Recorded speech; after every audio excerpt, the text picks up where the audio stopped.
Charlotte's Web time. Okay, so I'm going to read the next chapter. So you all should have your book open to page 144.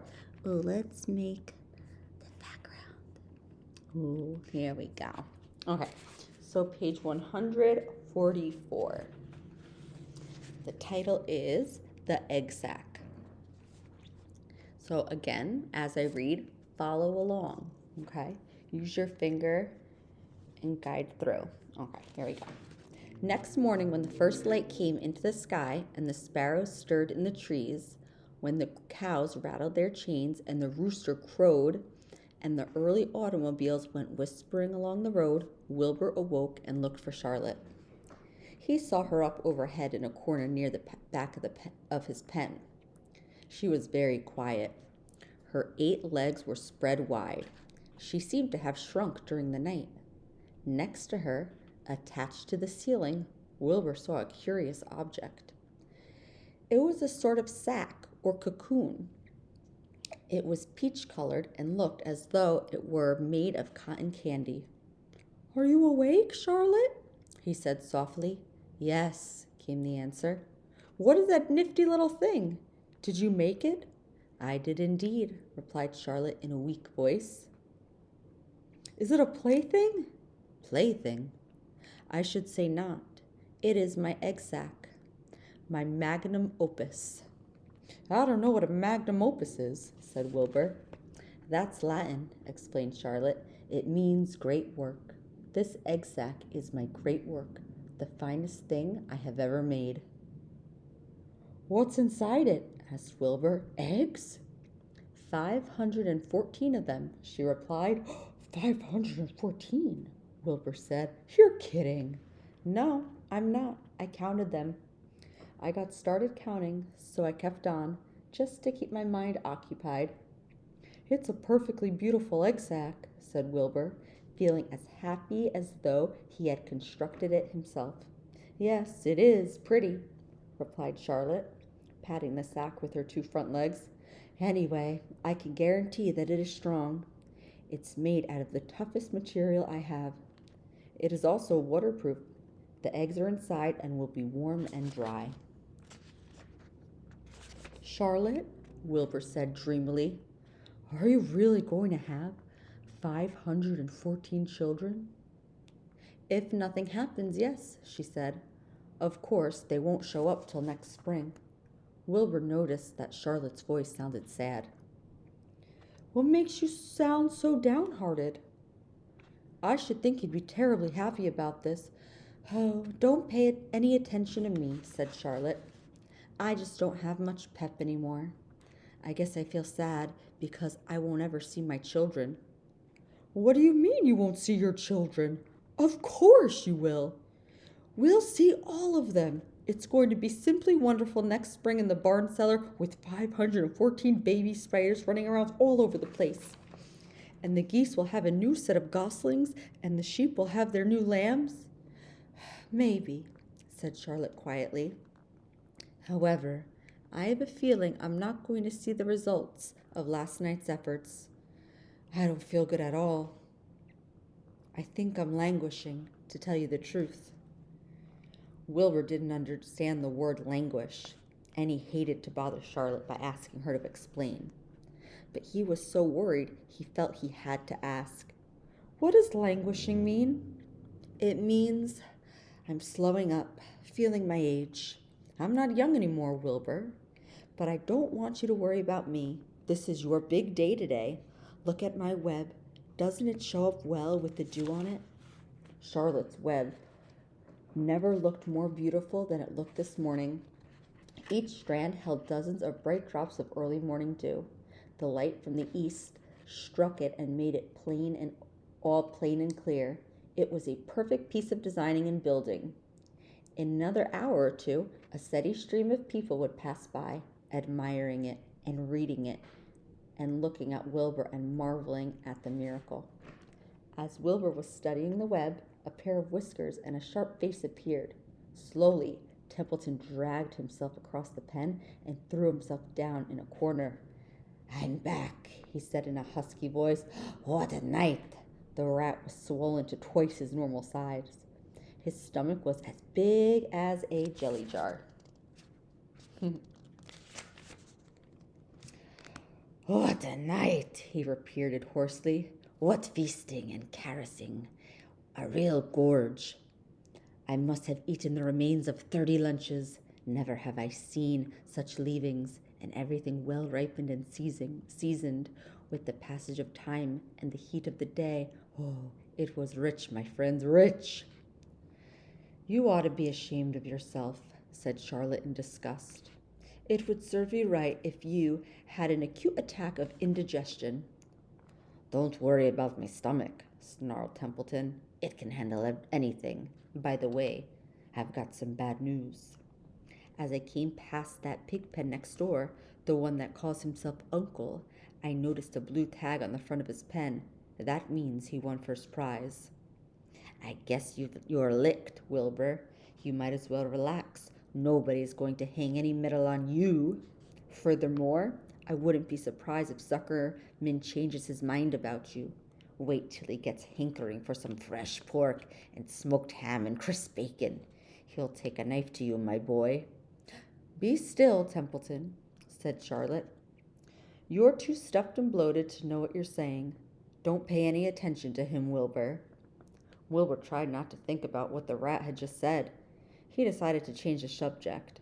Templeton, said Wilbur, if you weren't so dopey, you would have noticed that Charlotte has made an egg sac. She is going to be a mother. For your information, there are 514 eggs in that peachy little sack. Is this true?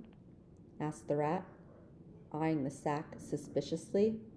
Yes, it is true, sighed Charlotte. Congratulations, murmured Templeton. This has been a night. He closed his eyes, pulled some straw over himself, and dropped off into a deep sleep. Wilbur and Charlotte were glad to be rid of him for a while. At 9 o'clock, Mr. Arable's truck rolled into the fairgrounds and came to a stop at Wilbur's pen. Everybody climbed out. Look, cried Fern. Look at Charlotte's web. Look what it says. The grown-ups and the children joined hands and stood there, studying the new sign. Humble, said Mr. Zuckerman. Now isn't that just the word for Wilbur? Everybody rejoiced to find that the miracle of the web had been repeated. Wilbur gazed up lovingly into their faces. He looked very humble and very grateful. Fern winked at Charlotte. Lurvy soon got busy. He poured a bucket of warm slops into the trough, and while Wilbur ate his breakfast, Lurvy scratched him gently with a smooth stick. Wait a minute, cried Avery. Look at this. He pointed to the blue tag on Uncle's pen. This pig has won first prize already. The Zuckermans and the Arables stared at the tag. Mrs. Zuckerman began to cry. Nobody said a word. They just stared at the tag. Then they stared at Uncle. Then they stared at the tag again. Lurvy took out an enormous handkerchief and blew his nose very loud. So loud, in fact, that the noise was heard by stable boys over at the house barn. Can I have some money? Asked Fern. I want to go out on the midway. You stay right where you are, said her mother. Tears came to Fern's eyes. What's everybody crying about? Asked Mr. Zuckerman. Let's get busy. Edith, bring the buttermilk. Mr. Zuckerman wiped her eyes with her handkerchief. She went to the truck and came back with a gallon jar of buttermilk. Bath time, said Zuckerman cheerfully. He and Mr. Zuckerman and Avery climbed into Wilbur's pen.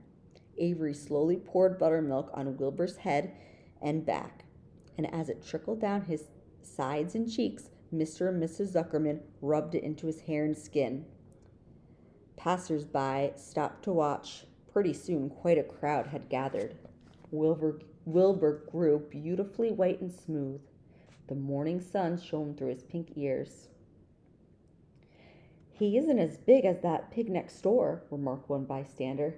But he's cleaner, that's what I like. So do I, said another man. He's humble, too, said a woman reading the sign on the web.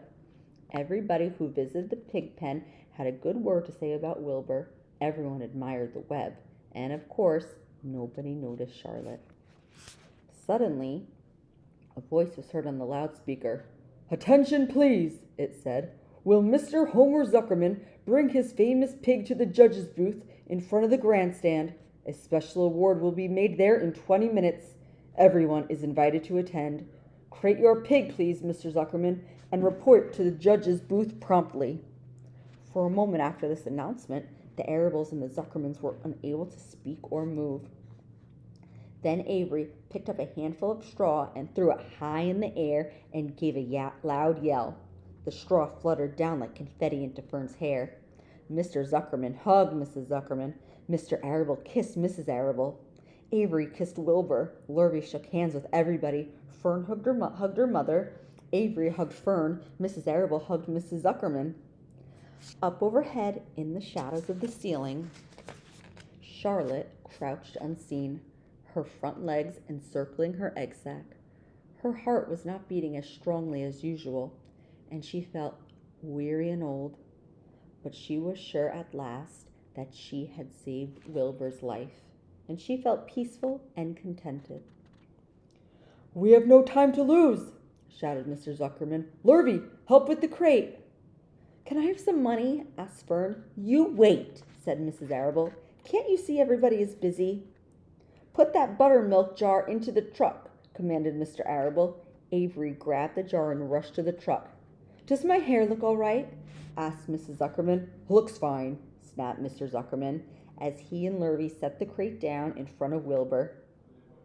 "You didn't even look at my hair," said Mrs. Zuckerman. "You're all right, Edith," said Mrs. Arable. "Just keep calm." Templeton, asleep in the straw, heard the commotion and awoke. He didn't know exactly what was going on, but when he saw the men shoving Wilbur into the crate, he made up his mind to go along. He watched his chance, and when no one was looking, he crept into the crate and buried himself in the straw at the bottom.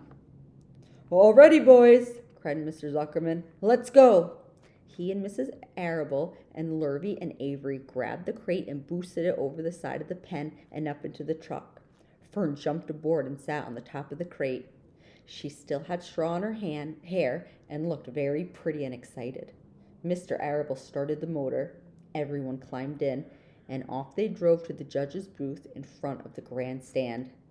As they passed the Ferris wheel, Fern gazed up at it and wished she were in the topmost car with Henry Fussy at her side.